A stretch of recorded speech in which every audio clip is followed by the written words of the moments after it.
Low-carb diets have been popular in the Western world for some time.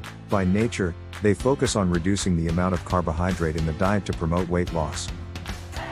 Many people think of the low-carb diet as a fad diet, but it shows little sign of falling out of favor, having become popular as the Atkins diet in the early 1970s.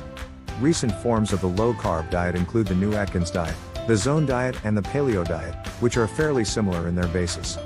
Low-carb diets usually restrict carbohydrates to less than 20% of energy intake. These diets are not just low in carbs, they are also high in protein and often also fat.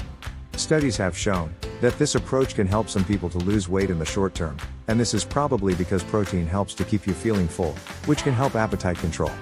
For example, a study published in the New England Journal of Medicine found that people who ate a low-carb diet lost more weight than those receiving a conventional low-fat diet for the first 6 months. There have now been a number of trials, mostly in people with health problems, including those who are obese or have type 2 diabetes, and the majority have shown the low-carb diet to do better than a low-fat diet at the beginning.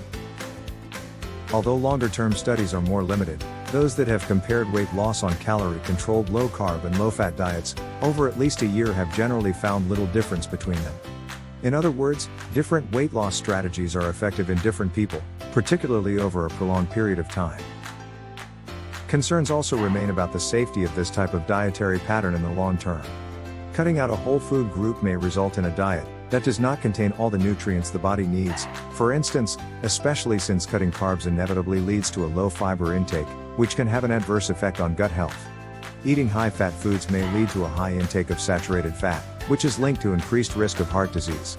The high animal protein content of many of these types of diets is also at odds with current advice to consume more sustainable, plant-based sources of protein, like beans, lentils, pulses, nuts and corn. So most experts agree that low-carb diets should be considered as a temporary weight loss tool rather than a diet for life. Carbohydrate is an important source of energy for the human body, which is why low-carb diets can sometimes lead to headaches and fatigue.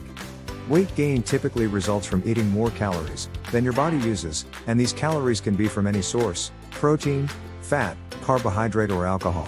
However, starchy foods are sometimes combined with high-fat ingredients, example butter on bread or creamy sauces with pasta, and this makes them much higher in calories. But provided starchy foods are not cooked or served with a lot of fat, and portion sizes are moderate, they are relatively low in calories.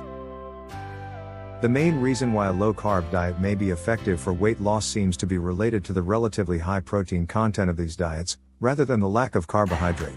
So rather than focusing on cutting out carbohydrates if you are trying to lose weight, it is a better idea to include lean, protein-rich foods like lean meats, skinless chicken, fish, low-fat dairy products and pulses in your main meals. Including whole grain carbohydrate foods will also provide more fiber, which can be helpful for weight loss too.